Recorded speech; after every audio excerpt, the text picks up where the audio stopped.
우리가 에너지 관련 문제를 풀 때 역학적 에너지가 보존되는 경우가 있고 역학적 에너지가 변화되는 경우가 있어요. 역학적 에너지가 보존되는 경우에는 그에 맞는 문제풀이 루트로 접근을 해야 되고, 마찬가지로 역학적 에너지가 변화되는 경우에도 그에 맞는 문제풀이 루트로 문제를 푸셔야 돼요. 그럼 우리가 제일 먼저 에너지 문제를 풀 때 제일 먼저 해야 되는 거는 역학적 에너지가 보존되는지 변화되는지 먼저 판별할 줄 알아야 됩니다. 그래서 지금 판별법에 대해서 얘기를 드릴 거예요. 자, 판별법입니다. 자, 이 역학적 에너지가 보존되는지 변화되는지 판별하는 방법을 알기 위해서 제일 먼저 해야 되는 건 보존력이 무엇이고 비보존력이 무엇인지를 먼저 알아야 돼요. 근데 자세하게까지는 알 필요 없고요. 보존력의 종류 정도만 알아두면 되겠습니다. 보존력이란 어떤 힘들이 있느냐? 예를 들어서 중력, 탄성력, 만율력, 그다음 마지막으로 전기력, 이렇게 4개의 힘이 있어요. 이 이외의 힘은 없습니다. 그럼 비보존력은 뭐냐면 이 B자가 아니다 B자죠. 보존력 이외의 힘이란 뜻이고, 그렇다면 이 4개의 힘 이외의 모든 힘들을 말하는데, 근데 굳이 제가 블랭크를 4개로 잡아온 것은 대표적인 힘 중에 그 이외의 힘들 중에서 대표적으로 4개의 힘이 제일 대표적으로 나오기 때문에 비보존력을 한번 대표적인 힘 몇 개를 정리를 해보겠습니다. 장력 있고요. 마찰력 있고요. 공기저항력 있죠. 그 다음에 추진력 있어요. 여기서 제일 많이 나오는 게 장력하고 마찰력이죠. 그리고 요새 추세는 마찰력이 제일 많이 나옵니다. 예전에는 장력이 좀 많이 나왔는데 요새는 뭐 반반 섞여 나오기도 하고 이게 좀 많이 나와요. 공기저항력은 보통 이런 말이 나오죠. 단 공기저항은 무시한다 할 때 그 공기저항력이죠. 방금과 같은 단 공기저항 무시한다라고 하면 공기저항력이 없으니까 비보존력에 작용하지 않습니다, 이런 뜻이에요. 자, 됐죠? 그럼 다시 앞으로 가서 이 중에서 보존력 중에 특히 대표적으로 더 자세하게 암기해야 되는 것은 중력하고 탄성력입니다. 만유인력과 전기력은 지금 다루질 않기 때문에 이거 무시하셔도 돼요. 특히 이 중력에 의한 일이 많이 나오기 때문에 이거는 반드시 보존력이라는 사실 알아야 되고요. 그 다음에 중력에 의한 포텐셜 에너지 파트가 끝나면 탄성력에 의한 탄성 포텐셜 에너지가 나오니까 이것도 보존력이라는 사실을 알아두셔야 돼요. 내용으로 치자면 이쪽이 더 어렵습니다. 탄성력에 의한 쪽이. 자, 그럼 일단 대충 이렇게 분류를 했습니다. 보존력이 중력이랑 탄성력이다. 그 중에 대표적으로 중력이 보존력이다. 그럼 이제 이거를 구분을 했다면 이거 가지고 무엇을 하느냐? 역학적 에너지가 보존되는 경우의 조건은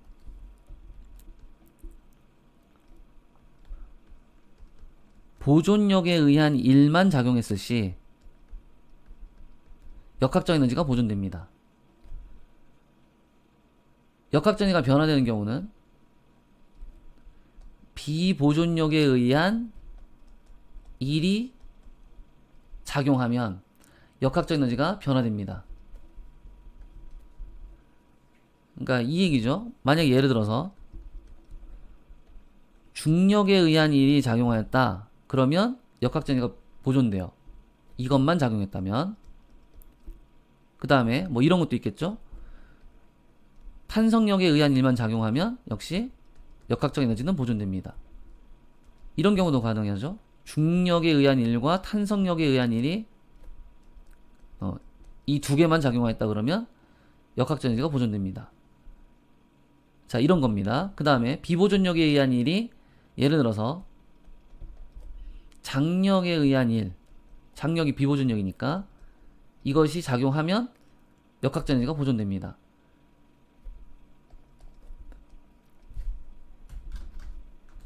그리고 장력에 의한 일과 중력에 의한 일이 함께 작용하면 보존력에 의한 일이 작용하지만 비보존력에 의한 일이 하나라도 작용하면 역학적 에너지는 변화됩니다. 자, 이런 식이에요. 그러니까 이 경우는 비보존력에 의한 일과 보존력에 의한 일이 함께 작용하더라도 어쨌든 요게 작용을 했기 때문에 역학적 에너지는 변화됩니다. 혹은 비보존력에 의한 일만 작용하더라도 역학적 에너지가 변화돼요. 자, 이런 사례들을 좀 기억을 해 두시는 거죠. 자, 이게 지금 역학적 에너지가 보존되는지 변화되는지를 판별하는 조건이 되겠습니다. 당연히 암기를 해 두셔야 돼요. 굉장히 중요한 내용이죠. 그럼 이제 뒤로 이걸 가지고 많이 써먹을 거니까. 자, 그럼 대표적으로 한 4개 정도 사례를 보겠습니다. 자, 여기에 물체가 하나 있네요. 요 정도에서 한번 체크해 보죠. 이 정도 내려왔을 때 접선 하나 이렇게 그려요. 되셨죠? 그럼 여기다 확대해서 볼게요. 저 부분을. 자, 여기 확대해서 접선을 그립니다. 이렇게.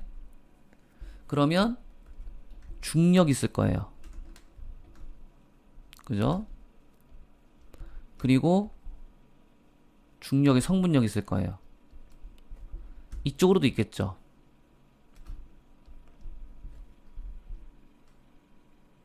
그러면 요 중력의 성분력에 의해서 중력의 성분력 1번이라고 하고, 이건 중력의 성분력 2번이라고 합시다. 그 다음 이거는 중력이죠. 중력의 성분력 1번에 의해서 이 물체는 바닥을 누르게 될 거예요. 누르는 힘. 그러면 바닥이 이 힘을 받으면 반작용으로 항력을 받게 될 겁니다. 그러면 이 물체에는 지금 몇 개의 힘이 들어가게 되냐면 3개의 힘이 들어가게 됩니다. 3개의 힘. 하나, 여기 둘, 여기 셋입니다. 그러면 얘가 이쪽 방향으로 변이가 발생하면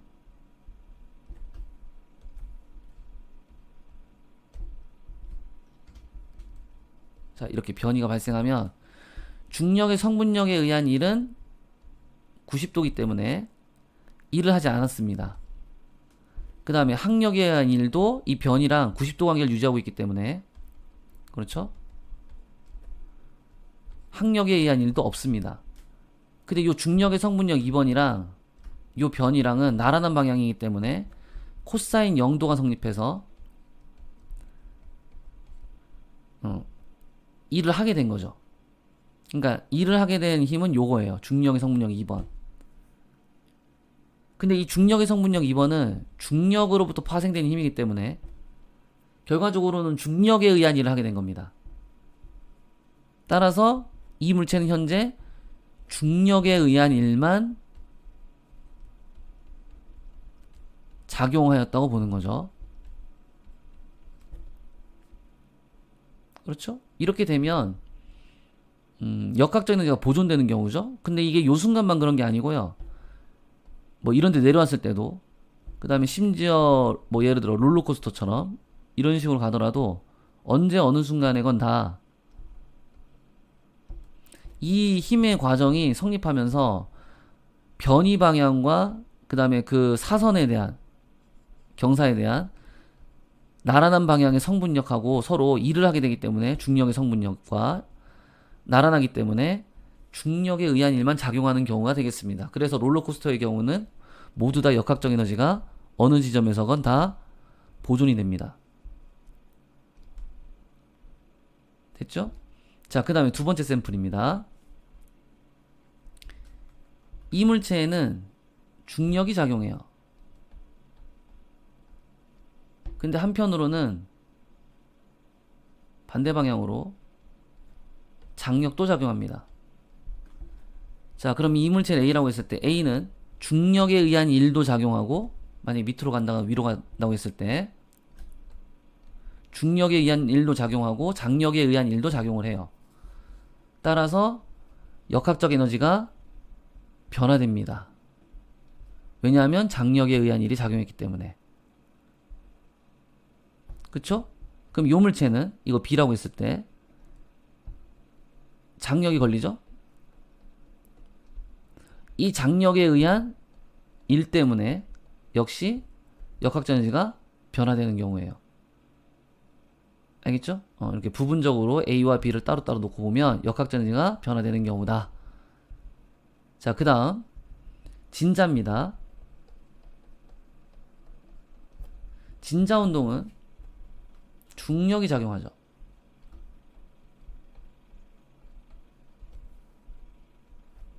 그리고 중력의 성분력이 작용하죠. 그렇죠? 그 다음에 여기도 중력의 성분력이 작용해요. 자, 이걸 중력의 성분력 1번이라고, 요거를 중력의 성분력 2번이라고 합시다.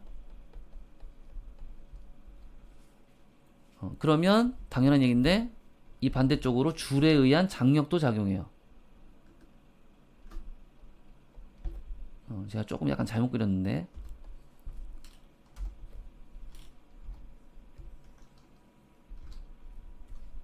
자, 이렇게 그리면 되겠죠?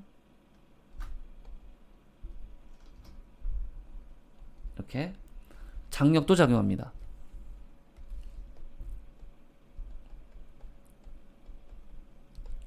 그래서 여기 힘이 3개 들어가요. 하나, 둘, 셋. 변이는 어느 쪽이냐면, 변이는 접선 방향이죠? 이 방향.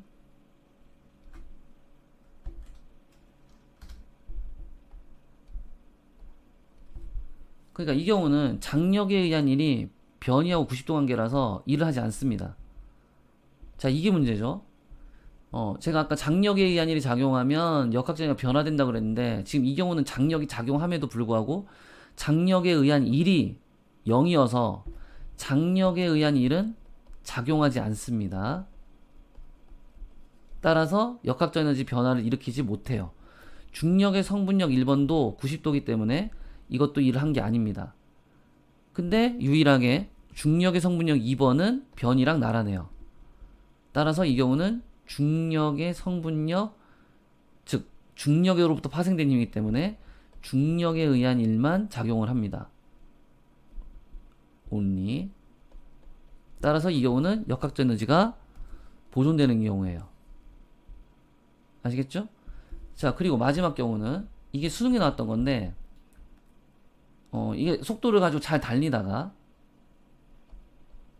갑자기 어느 구간에 들어서니까, 자, 이 구간이 이렇게 들어서니까요, 이쪽으로 만약에 힘을 받습니다, 힘을 가합니다, 이런 식으로 주는 거죠. 그렇게 되면은 달리는 방향에 이 힘이 가속으로 작용을 하여서 속도를 더 증가시킬 텐데, 이 과정에서 이 힘의 이름이 중력도 아니고 탄성력도 아니고 만율력과 전기력도 아니라서 비보존력이 되기 때문에 역학적 에너지가 변화되는 거예요.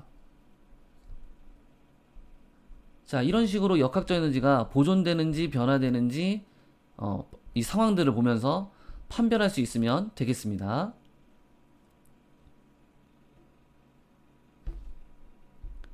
알짜인 곱하기 변이는 알짜 1이 되겠습니다.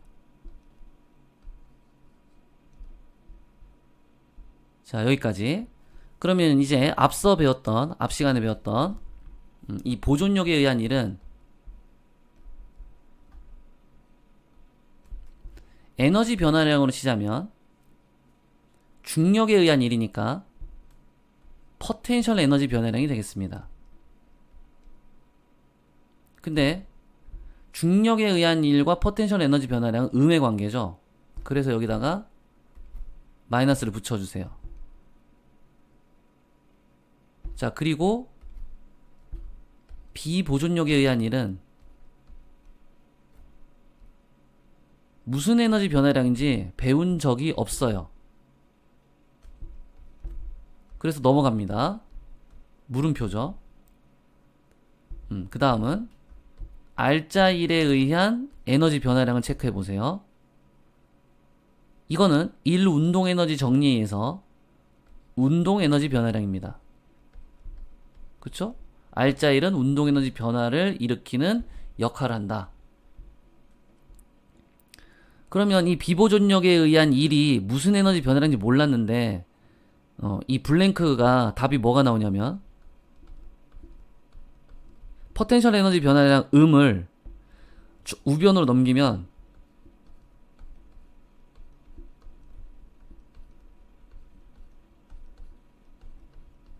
다음과 같이 쓸 수가 있을 겁니다. 그러면 이것도 지난번에 배웠던 건데 포텐셜 에너지 변화량과 운동 에너지 변화량의 합은 역학적 에너지 변화량이 돼요. 즉, 이 블랭크에 들어갈 정답은 역학적 에너지 변화량입니다. 그렇죠? 그러니까 즉 여기가 자 여기 요 자리가 역학적 에너지 변화량이 들어가야 될 자리예요. 그러면 우리가 요걸 정리할 수 있죠. 아, 보존력에 의한 일은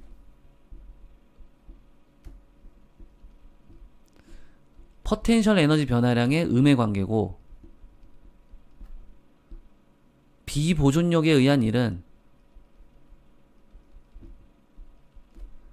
역학적 에너지 변화량과 관계되어 있고 같고, 그 다음 R자 1은 운동 에너지 변화량과 같구나 로 정리가 되면서 1의 관점에서는 이런 식으로 정리가 되겠고, 그 다음에 에너지 변화량의 관점에서는 이런 식으로 정리가 되겠습니다.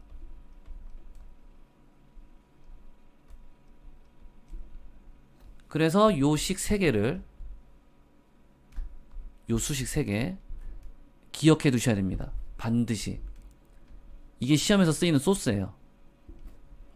자, 암기 대상이에요. 반드시 암기해야 됩니다. 보존력에 의한 일은 포텐셜 에너지 변화량의 음의 관계고, 비보존력에 의한 일은 역학적 에너지 변화량이고, R자 1은 운동 에너지 변화량입니다. 자, 이 사실을 가지고 한번 실전에 연습해 볼게요. 자, 어떤 식으로 푸냐면요.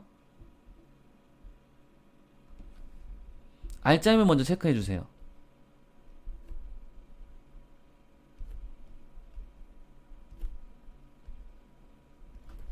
자, 이 첫 번째 그림의 R자임의 방향은 아래 방향으로 2N이고, 그 다음 두 번째 R자임은 아래 방향으로 역시 2N이고, 세 번째는 윗방향으로 2N, 네 번째는 역시 윗방향으로 2N입니다. 그리고 번호를 달아요. 1번, 2번, 3번입니다. 그럼 요 1번은 요 1번이에요.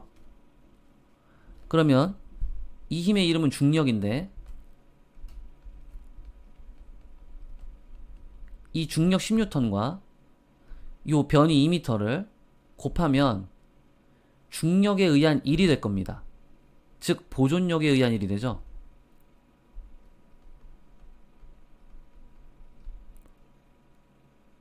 그 다음에 보존력에 의한 1은 에너지 변화량으로 치면 포텐셜 에너지 변화량인데 음의 관계예요. 맞죠? 그 다음에 요 2번은 R자임에다가 변위를 곱해야 되니까 R자 1이 될 텐데, R자 1은 운동 에너지 변화량과 같습니다. 1 운동 에너지 정리해서. 그렇죠? 자, 그 다음 3번은 이 8N 비보존력, 뭐 장력이라고 칠까요? 그럼 비보존력에 해당하죠? 이 비보존력과 변위를 곱했을 때 나오는 1인데, 즉 비보존력에 의한 1이죠. 이 비보존력에 의한 1은 역학적 에너지 변화량과 같다고 아까 방금 알려드렸어요. 자, 그럼 이 사실들을 토대로 해서 여기다 수치를 한번 정해 보겠습니다. 보존력에 의한 1은 중력에다가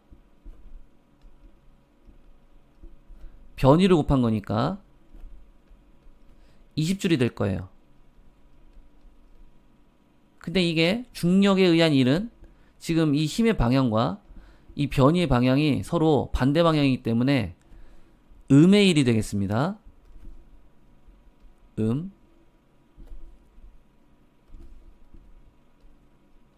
자, 음의 1이 될 거예요. 자, 이거 아시겠습니까? 자, 모르시면 체크해 두셨다가 저한테 질문해 주시고요.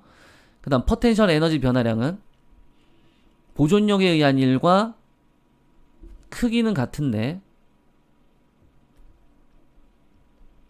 그쵸? 크기는 같은데 음의 관계죠. 그래서 여기 현재 마이너스가 붙어 있으니까 여기는 플러스가 됩니다. 이 뜻은 포텐셜 에너지 변화량이 20줄 증가합니다. 즉 포텐셜 에너지 변화량은 증가량은 20줄입니다. 이런 뜻이 되겠습니다. 자, 이것도 지난 시간에 얘기 드린 건데 상공으로 올라가면 포텐셜 에너지는 증가해요.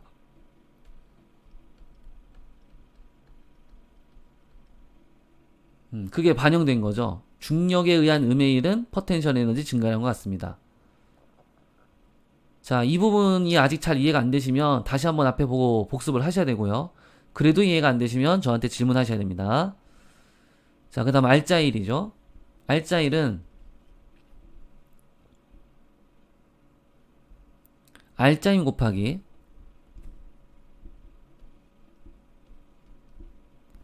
변이죠. 근데 4줄인데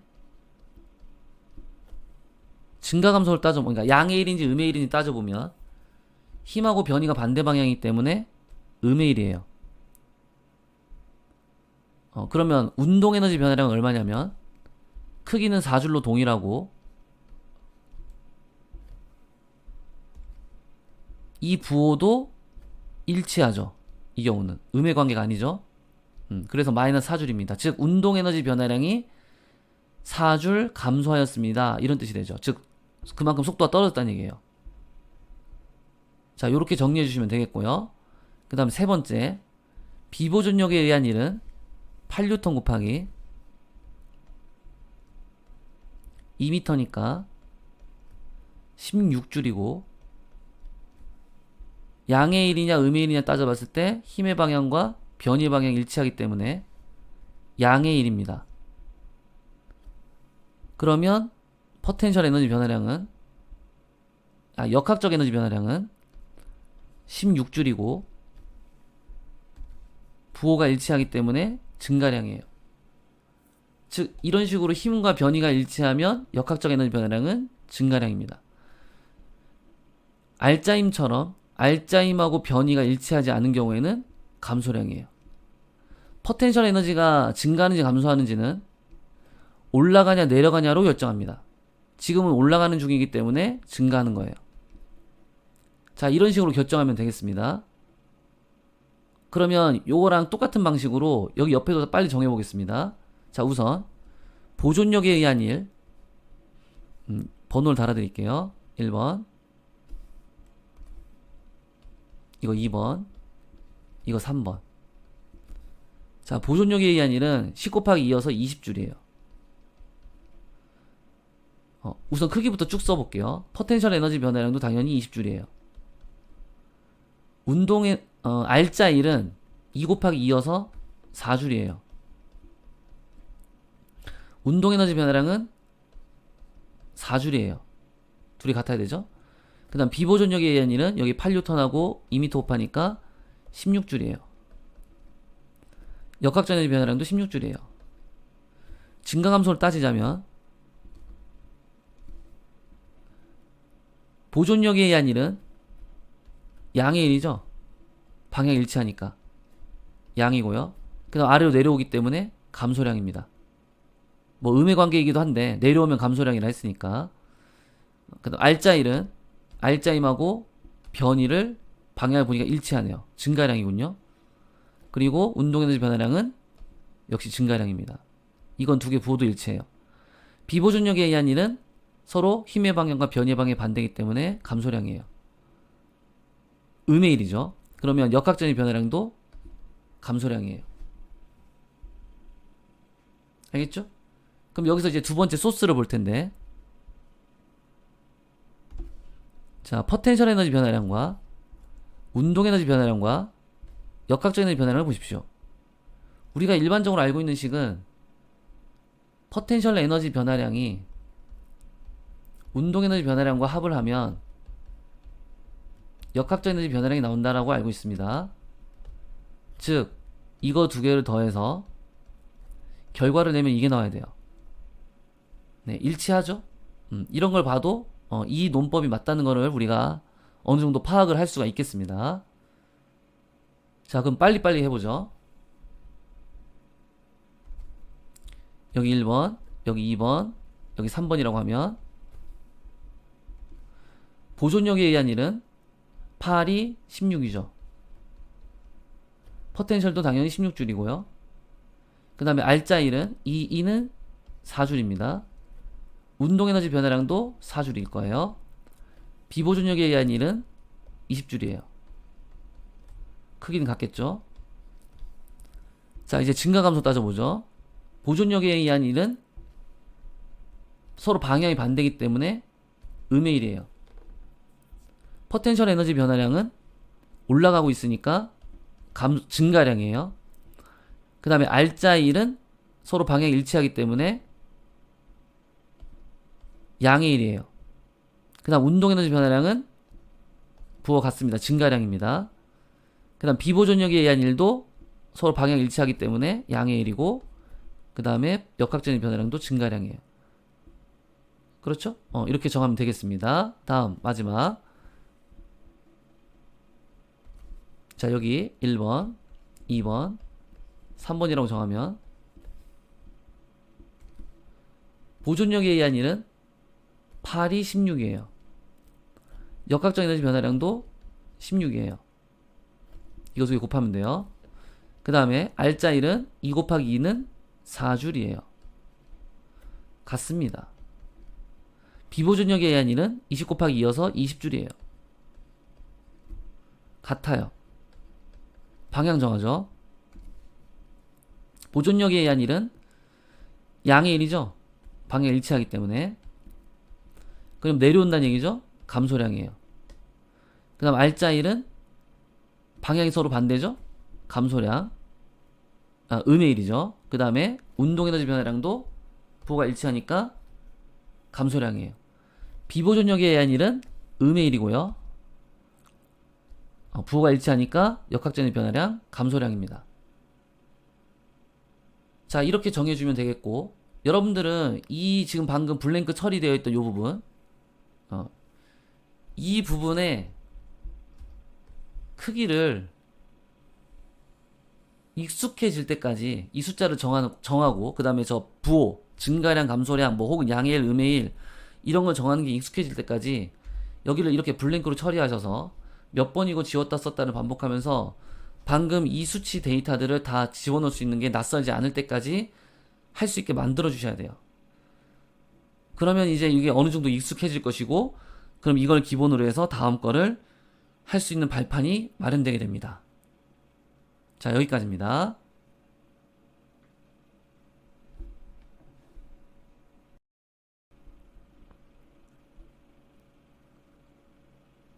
에너지 문제를 풀다 보면 물체가 빗면상에서 움직이는 경우가 되게 많이 나오는데, 그때도 일과 에너지 관점으로 접근을 할 수가 있어요.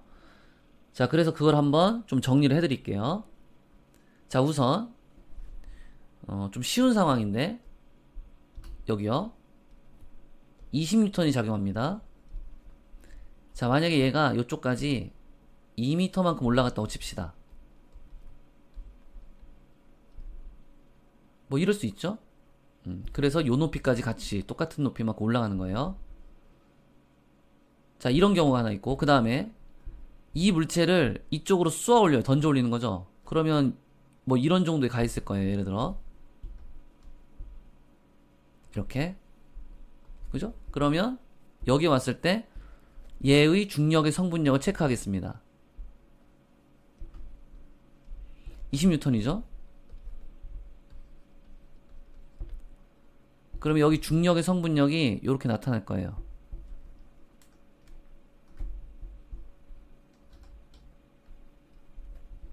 두 개로.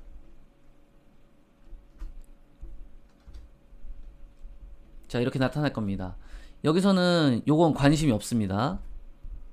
관심사가 아니에요. 요것만 내 관심사예요. 그럼 이 크기가 얼마냐면 예전에 배웠던 건데, 공식이죠. 여기가 30도면 여기가 30도라서 요 부분이죠. 그럼 20 곱하기 이 삼각형에서 20 곱하기 사인 30도, 즉 mg 사인 세타. 기억나실지 모르겠네요. 여기서 mg는 지금 현재 20N이니까 20 곱하기 여기 각도 30도인 거 보이시죠? 그래서 사인 30도 이렇게 들어갈 겁니다. 그럼 정답은 10N이에요. 그렇죠? 10N. 그러면 이 문제는 어떻게 올라가고 있는 중이냐면 이렇게 처음에 발사 속도가 있어서 던져지고 나서는 중력의 성분력에 의지하면서 올라가는데 중력의 성분력이 계속 운동 방향에 반대로 작용하기 때문에 속도가 떨어지면서 마지막에 여기서 뭐 이렇게 멈추는 거죠. 예를 들어 그러면 얘가 이 물체가 여기서 여기까지 잘 보이나 모르겠네요. 다시 자 여기서 여기까지 잘 안 보이네. 자 여기서 여기까지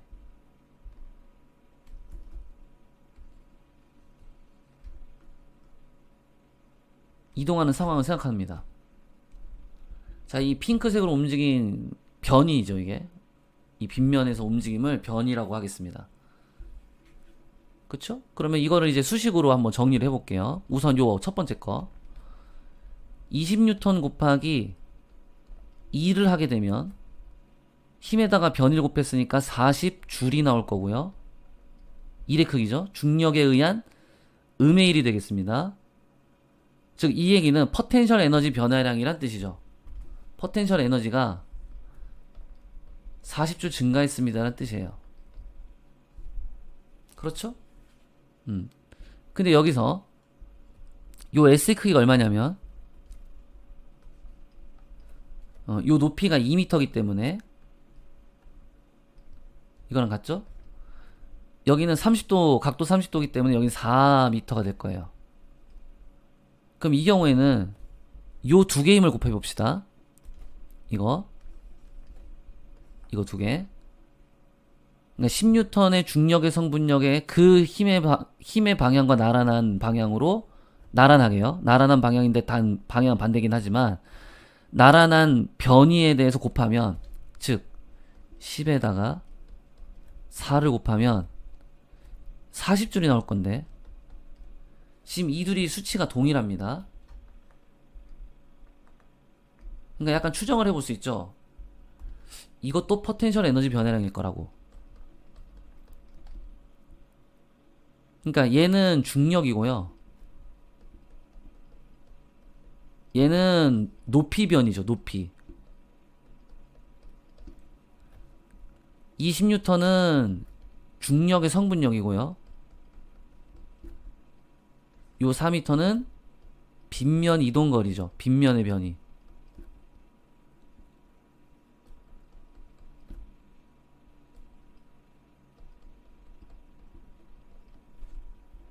지금 크기상으로는 같기 때문에 이것도 포텐셜 에너지 변화량이니까 이것도 포텐셜 에너지 변화량이 아닐까라는 궁금증이 들어요. 이거 증명하겠습니다. 자, 저 20N은요 mg예요. 어디다 쓸까요? 여기다 쓸까요? mg. 그쵸? 그 다음에 요 2m는 높이 h예요. 자 이렇게 곱하면 포텐셜 에너지 변화량이죠. 맞죠?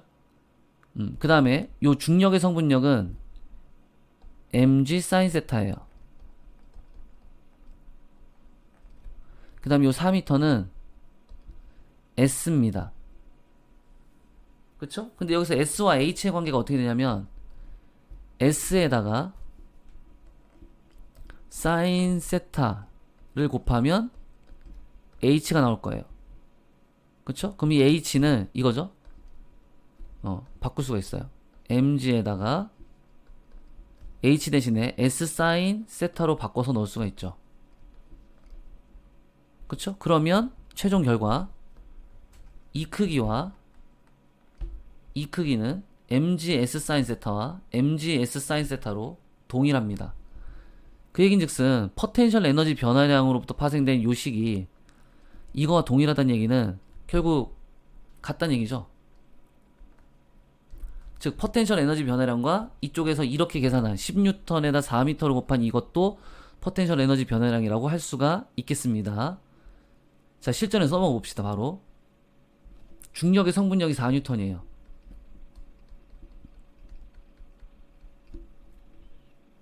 그 다음 이거는 뭐 장력과 같은 비보존력이죠.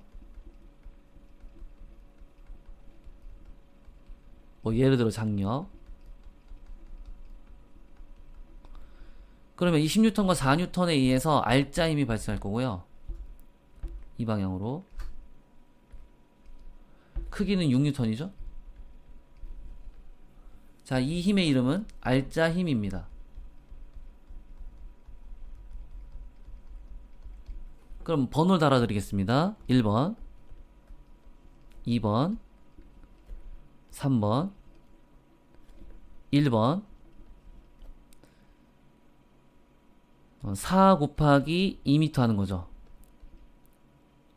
그죠? 여기 미터예요. 이건 4N이고. 그럼 8줄입니다.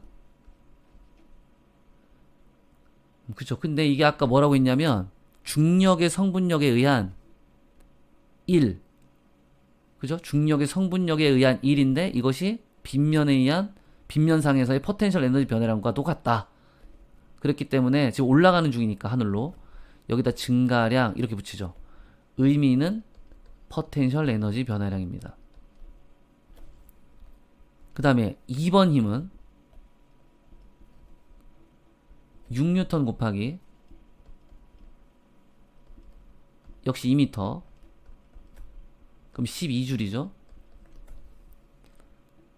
방향을 보니까 이 힘의 방향과 변이 방향이 일치해요. 그럼 증가량. 의미는 R자 1, 즉 운동 에너지 변화량입니다. 끝났고요. 3번.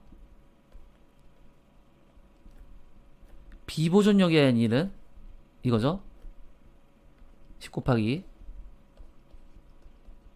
에너지 변화량으로 치자면 정답은 20줄인데 지금 힘의 방향과 변이의 방향이 일치하기 때문에 플러스로 잡고요. 에너지 변화량으로 치자면 역학적 에너지 변화량이죠. 자, 그래서 요 1번, 2번, 3번에 이렇게 힘의 구조가 나오면 어차피 이 세 개의 방식으로 나올 테니까 세 가지 방식으로 이 세 가지 방식으로 나온 힘들에 대해 각자에 대해서 각각이 무슨 에너지 변화량인지 체크해 주시면 되겠습니다. 그리고 지금 요 두 개의 합이 역학적인 변화량이라는 결과가 나와야 되니까 확인해 보면 플러스 8줄에다 플러스 11줄 더하면 플러스 20줄 나오는 게 맞죠? 그래서 이게 한 번 더 포텐셜 에너지 변화량이라는 걸 한 번 더 입증하는 과정이 되겠습니다.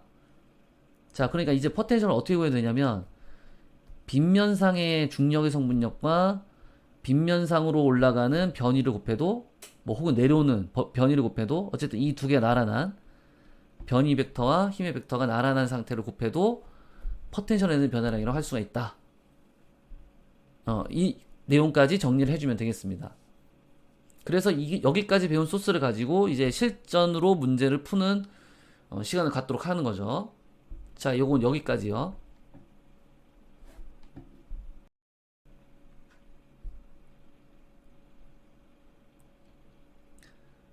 자, 역학적 에너지 변화와 관련된 문제를 한번 풀어보도록 하겠습니다. 자, 우선 이게 약간 운동방정식 문제 같죠? 운동방정식의 타입 5번이고요. 그 다음에 오른쪽 건 타입 6번이에요. 타입 5번은 한 번 더 그렸고 그 다음 타입 6번 한 번 더 그린 거죠. 해석을 두 가지 방식으로 하려고 그러는 거죠. 그래서 먼저 뭐부터 체크하냐면 중력부터 체크를 합니다. 10N. 그 다음은 운동방정식의 스피드 스케일을 이용해서 여기 각각 R자임을 체크해 주시고요. 그러면 10N에서 질량 4대 1로 나눠야 되니까 여기는 2N 들어갈 것이고요.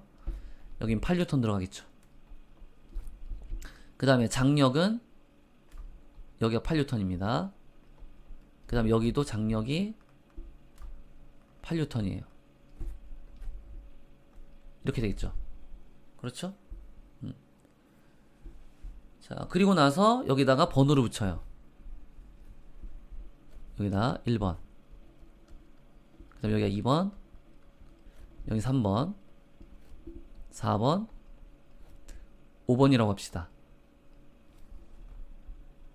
그리고 나서 여기다가 5개 번호 쓰세요.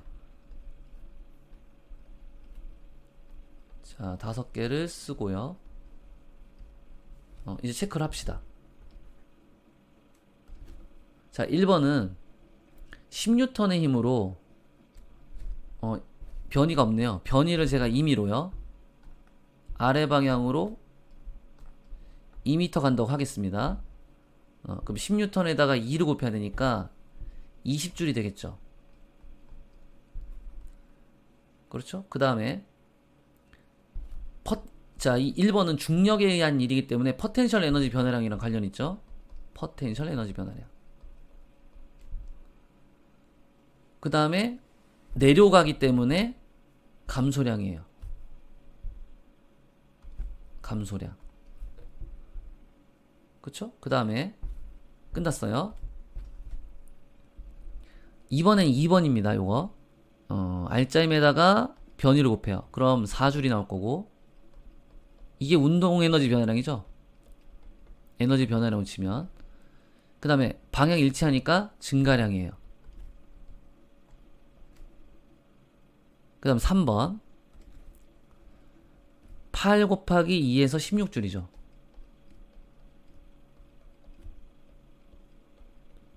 자, 얘는 역학적 에너지 변화량입니다. 비보존력에 의한 일이기 때문에. 그 다음에 이 힘의 방향과 변이의 방향이 서로 반대이기 때문에 감소량이죠. 그 다음 4번 8 곱하기, 여기는 얼마 가냐면 저 아래서 2m를 갔으니까 여기도 똑같이 2m를 갈 겁니다. 왜냐면 이물체는 한 덩어리이기 때문에 그렇습니다.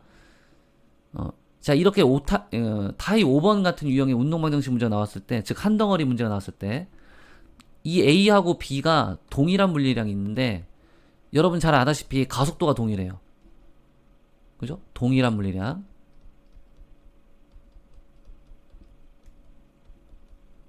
가속도. 그 다음 또 하나, 속도.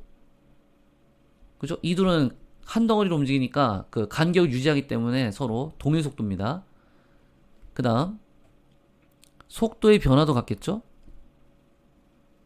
그죠? 그 다음 변이도 같아요. 그쵸? 그래서 요걸 좀 알아두세요. 변이도 같습니다. 그럼 여기 2m 가면 저기도 2m죠. 그럼 4번은 8 곱하기 2m니까 16줄이에요. 자, 장력에 의한 일이니까 역학적 에너지 변화량입니다. 그 다음에 힘의 방향과 변이의 방향이 일치하기 때문에 증가량이에요. 그 다음 마지막 5번은 8 곱하기 2이기 때문에 16줄이고,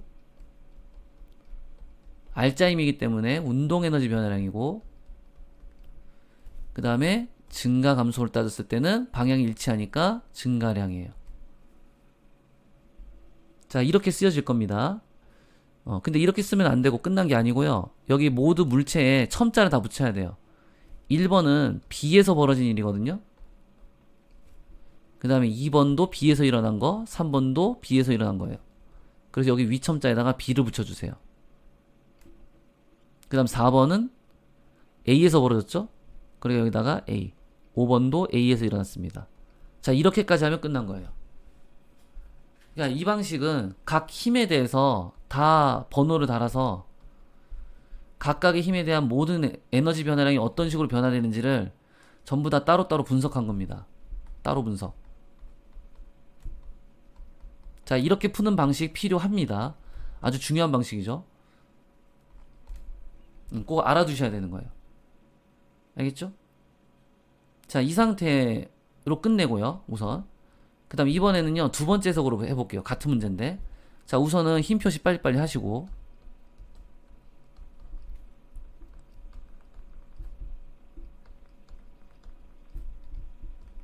자, 요런 식으로 되겠지?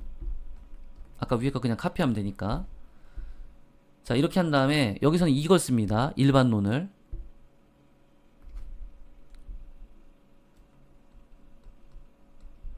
포텐셜 에너지 변화량과 운동 에너지 변화량의 합은 역학적 에너지 변화량이다. 이걸 써요. 자, 이거 저번에 제가 외우라고 했던 식입니다. 이거 쓴 다음에 여기다 살짝 변형을 가하죠. 이 전체 물체를 한 덩어리로 봤을 때 포텐셜 에너지 총량의 합과 운동 에너지 변화량 총량의 합과 그 다음에 역학적 에너지 총량의 합이 같다라고도 쓸 수 있죠. 그렇죠? 그러니까 A에도 포텐셜 총량, 포텐셜 에너지 변화량, 그 다음 B에도 포텐셜 에너지 변화량, 그 두 개의 합. 그 다음 운동 에너지 A의 변화량, 그 다음에 B의 운동 에너지 변화량, 그 둘의 합. 그리고 A에서 일어나는 역학적 에너지 변화량과 B에서 일어나는 역학적 에너지 변화량의 총합. 또 이런 관계에 놓이게 됩니다. 이런 식으로. 자, 이 식의 관계에 놓이게 돼요. 그럼 얘를 좀 풀어볼까요? 총량이라 했으니까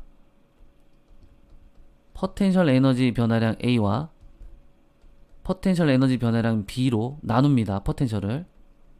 그러니까 이 둘의 합이 총량이라는 거죠. 그 다음 포텐셜 에너지 변화량 했으니까 이번에 운동 에너지 변화량과 그 다음에 B의 운동 에너지 변화량 합은 역학적 에너지 변화량 A와 역학적 에너지 변화량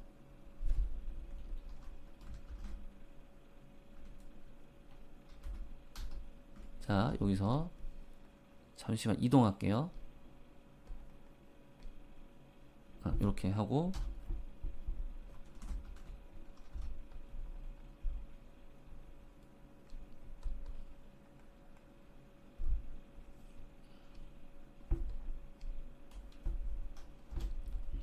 여기다가 역학적 에너지 변화량 B라고 쓸게요. 자, 이런 식으로 전개를 할 수가 있어요. 그 다음에 뭐 하냐면요. 요걸 한번 생각해 보는 거죠. 이거. 역학적 에너지 변화량 A와 역학적 에너지 변화량 B. 얘 합.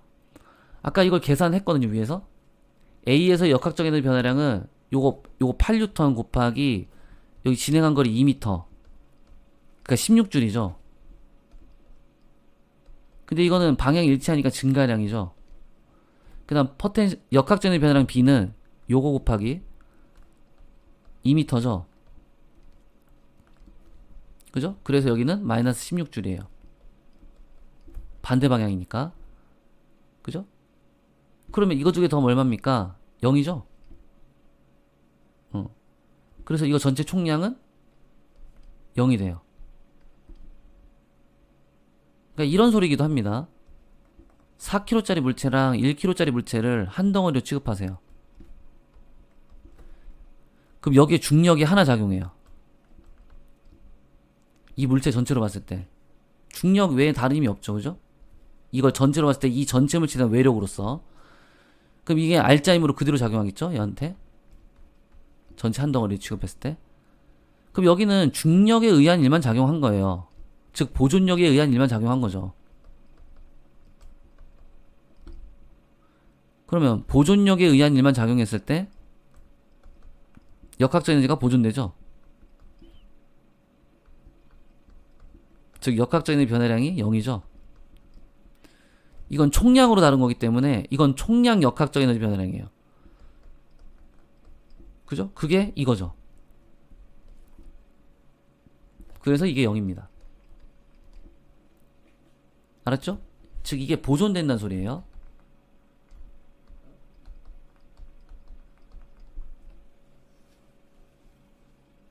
됐어요? 따라서 이걸 조금 식을 심플하게 좀 정리를 해보면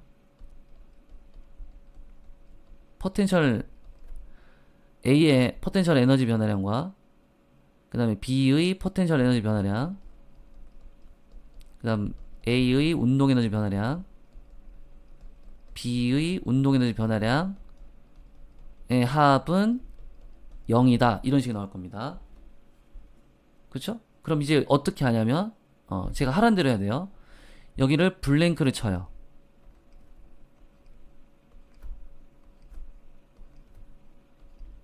이렇게. 그리고 합을 다 써놓습니다. 그래서 이 블랭크의 값들을 찾는 거예요. 그러면 찾아봅시다.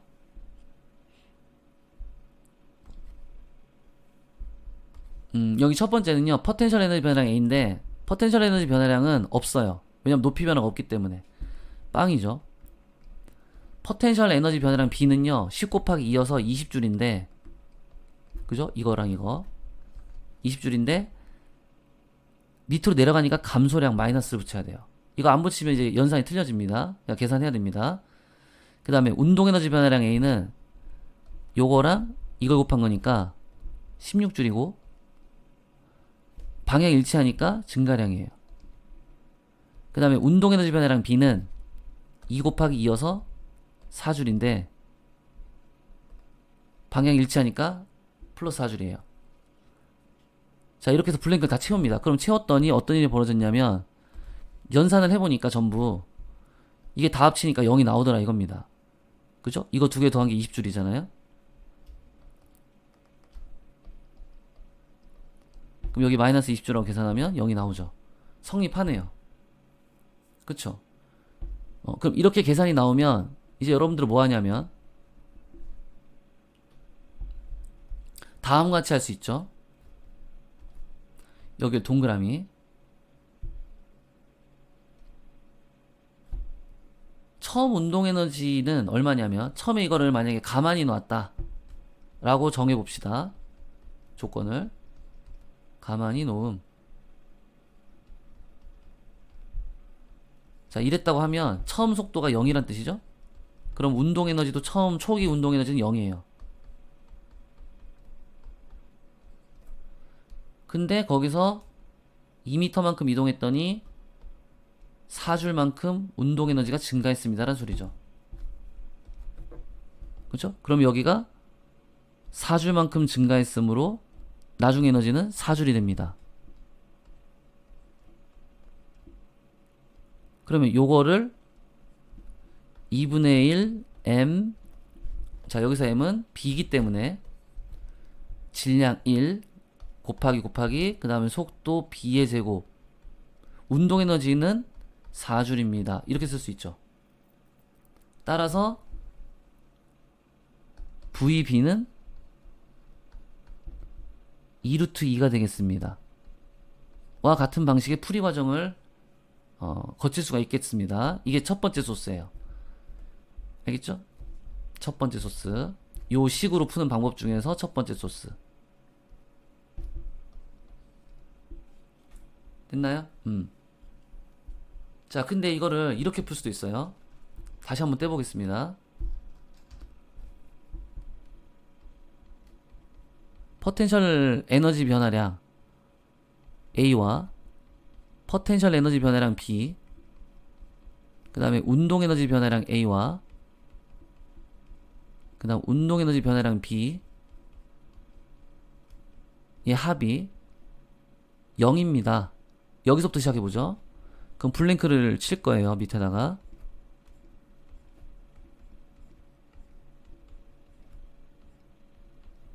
이렇게. 그러면 숫자를 넣을 텐데 우선은 이 그림상에서 포텐셜 에너지 변화량 0입니다. A의 변화량은. B의 포텐셜은 10 곱하기 2이기 때문에 20줄인데 아래로 내려가니까 감소량이에요. 근데 아까는 어떻게 풀었냐면요. 이제 요 나머지 두 칸에다가 여기에서 알짜임하고 변이를 곱해서 운동에너지 변화를 구했거든요. 이것도 알짜임하고 변이 곱해서 운동에너지 변화를 구했거든요. 근데 그렇게 하지 말고 이번엔 요렇게 봅시다. 이거 합치면 마이너스 20줄이죠? 그럼 이거 합치면 얼마 나와야 되죠? 네, 그렇습니다. 플러스 20줄 나와야 돼요. 그렇죠? 이 플러스 20줄을 여기하고 여기에다가 배분해서 나눠요. 배분의 논리예요. 나누기 논리. 그럼 몇 대 몇으로 배분할 것이냐 인데, 자 여기서 소스가 나옵니다. 운동에너지 변화량은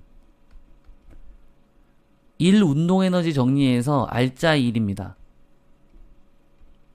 알짜 1은 알짜 힘 곱하기 변이고요. 그 다음 알짜 힘은 운동 방정식에 의해서 MA고요. 그리고 최종 여기까지. 운동 에너지 변화량은 질량 곱하기 가속도 곱하기 변입니다. 자, 이 두 개를 엮어서 요런 식 하나를 만들 수 있죠.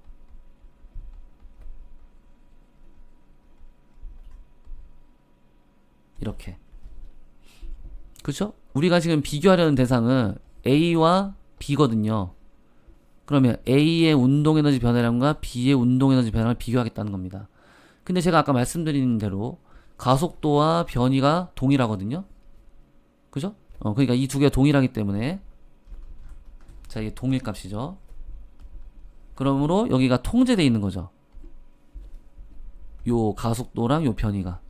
즉 1대1이란 얘기예요. 1대1. 그 다음 이것도 1대1. 그렇죠?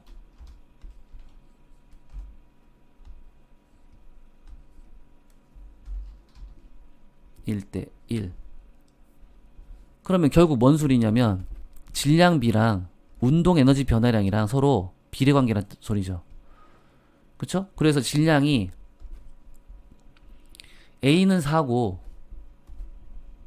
B는 1이니까 그럼 결과적으로 운동 에너지 변화량도 비례관계이기 때문에 4대1이 될 거다. 그럼 결국 운동 에너지 변화량은 무슨 비로 나눠 먹냐면 질량비로 나눠 먹는 개념이에요. 4대1. 그쵸? 그럼 20줄 전체 량 중에 이쪽은 5분의 1 가져가야 되겠죠? 그래서 여기는 4줄 가져가요. 그 다음에 여기는 나머지 16줄 가져가겠죠? 5분의 4. 그죠? 그리고 증가량이죠. 이 증가량인 걸 파악하는 방법은 힘의 방향, 알짜인 방향과 변이의 방향을 파악하면 되겠습니다. 이렇게 하든지 아니면 플러스 20줄이니까 한 놈이 예를 들어서 16대 4가 나왔는데 4대 1이어서 이 4대 1이기 때문에 16대 4가 나왔는데 20줄을 나눠서 이게 16대 4인데 이게 마이너스 플러스 이렇게 붙어버리면 이걸 합했을 때 20줄이 플러스 20줄이 안 나올 거 아닙니까? 그러니까 여기 무조건 플러스 들어가야 되겠죠. 그리고 이 둘은 같은 속도로 운동하고 있기 때문에 한 놈이 증가하면 나머지도 같이 증가해야 돼요. 그죠? 속도가 동일하고 속도의 변화가 동일해서. 그렇죠? 네, 그래서 이런 식으로 논리를 바꿔서 풀 수도 있습니다. 알겠죠? 차이점 알겠어요? 여기서 16줄하고 4줄을 구하는 방법은 그냥 여기 알짜임하고 여기 알짜임을 이용한 방법인데, 지금 이 방법은 포텐셜만 구한 다음에 거기로부터 간접적으로 운동에너지 변화량의 전체 총량을 구하고 나서 그거를 질량비로 배분하는 방식으로 문제를 풀었다는 겁니다. 그렇다면 여기가 설사 블랭크가 두 개가 처리되어 있어도 이렇게 원래대로면 시기 하나에다가 블랭크가 두 개이기 때문에 안 풀려야 정상이지만 지금은 질량비라는 강력한 무기가 있어서 이거는 풀리는 게임이 되겠습니다. 4대1로. 그렇죠? 이렇게 해서 구하면 아까처럼 이런 식으로 속도 구하는 방법을 이용해서 풀면 되겠고, 그리고 제가 아까 이물체 A와 B는 속도가 동일하다 했기 때문에 B의 속도를 구하나 A의 속도를 구하나 똑같아서 뭘 구해도 상관이 없습니다. 이 경우는. 알겠죠? 그래서 이런 식의 문제풀이 방법들을 좀 정리를 해두시면 여러분들은 역학적 에너지 변화량 관련 문제를 훨씬 더 수월하게 풀 수가 있을 겁니다.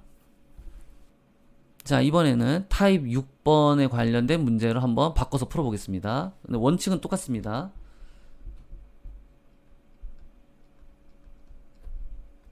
자, 우선 중력 체크해 주시고요. 그럼 알짜임이 20N이죠? 그럼 전체 알짜임이 20N이니까 스피드 스킬로 나눠서 알짜임을 체크하면 20N 중에 4분의 1 가져가야 되기 때문에 5N이죠? 그럼 반대쪽은 질량이 3배니까 알짜임이 3배여서 15N이고, 그럼 여기는 힘의 합성 관계에 따라서 15N. 그럼 여기도 15N입니다. 작반이어서. 그죠? 검토해보니까 맞네요. 10에다 5 더하면 15죠? 그런데 아까에 비해서는 힘이 아까는 5개인데 지금은 힘이 6개예요. 맞아요?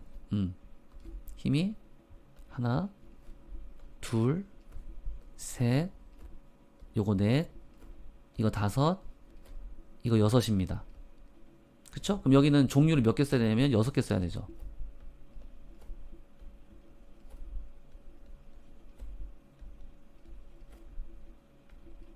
이렇게 이렇게 6개.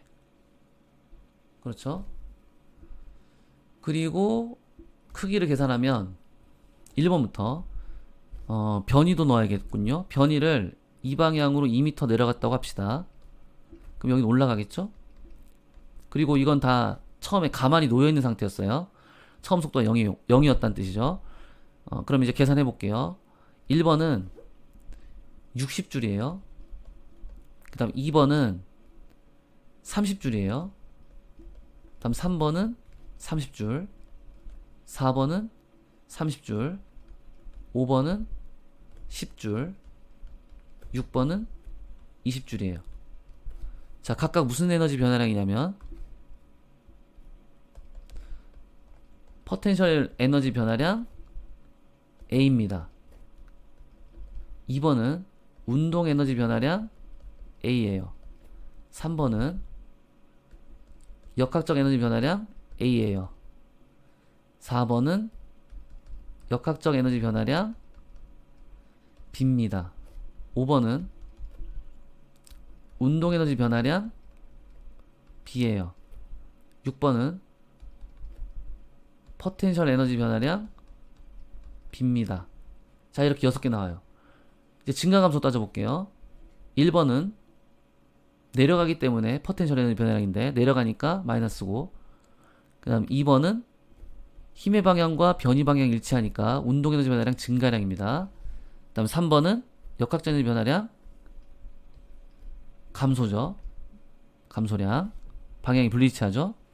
그 다음 4번은 방향이 일치하죠. 증가량. 그 다음 5번은 방향이 일치하죠. 증가량. 그 다음 6번은 올라가고 있기 때문에 하늘 위로 상공으로 올라가고 있으니까 증가량입니다. 포텐셜 에너지 변화량이. 자, 이렇게 계산하면 되겠습니다. 됐죠? 자, 끝났죠? 그럼 각각의 힘에 대해서 각각 무슨 에너지 변화를 일으켰는지 확인할 수 있고요. 따로 분석 방식. 근데 이걸 아까처럼 이런 식으로 바꿔주면, 자, 이번엔 요걸 생략하겠습니다. 요식을 생략하고 바로 들어갈게요. 물체가 2개입니다. 그러면 포텐셜의 총량은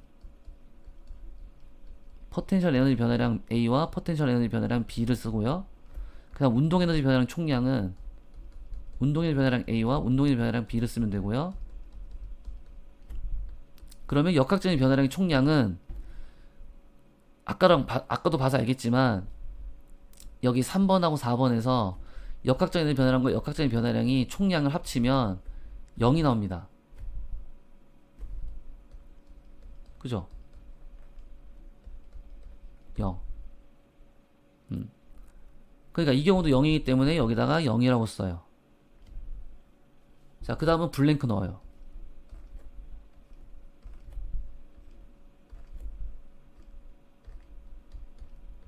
이렇게요. 그렇죠? 그리고 나서 아까랑 같은 방식으로 포텐셜 에너지 변화량부터 조금 넣어 보겠습니다. 그러면 30N에 2m 갔으니까 60줄. 근데 내려오니까 감소량. 그 다음 포텐셜 에너지 변화량 B는 올라가고 10N이니까 20줄. 근데 올라가니까 증가량. 그쵸? 여기 따로 구하지 말고 그냥 이 상태에서 다음과 같이 하는 거지. 마이너스 40줄. 그럼 여기는 총량이 플러스 40줄이겠지. 그럼 이건 질량을 몇 대 몇으로 갈라라? 3대 1이구나. 그럼 4분의 1 가져가야지, 오른쪽이. 그럼 40 곱하기 4분의 1 하니까 10줄. 증가량. 그 다음 여기는 나머지 30줄. 역시 증가량. 그쵸? 이렇게 계산하면 되겠습니다. 그럼 마지막으로 요거를 2분의 1 다시요. 처음 운동 에너지가 0인데 이만큼 변화를 일으켜주면 나중 운동 에너지가 30줄이 돼요. 이 얘기죠? 그럼 요거를 관련 지어서 2분의 1 A의 질량은 3kg니까 3 넣어야 돼요. 그 다음에 A의 속도의 제곱은 30줄입니다 라고 쓰면 되겠습니다. 그렇죠? 그러면 VA는 10이고 이거 올라가니까 20이죠? 3300분의 10이고 2니까 20. 그럼 20이니까 2루트 5예요. 그쵸? 이렇게 계산한 다음에 오히려 역으로 그래프를 거꾸로 가져갈 수도 있어요. VT 이래가지고. 그렇죠? 그러니까 여기 처음 속도가 0이라고 했으니까 여기 찍고, 그 다음 이건 등가속도 운동이잖아요? 그러니까 등가속이니까 올리고,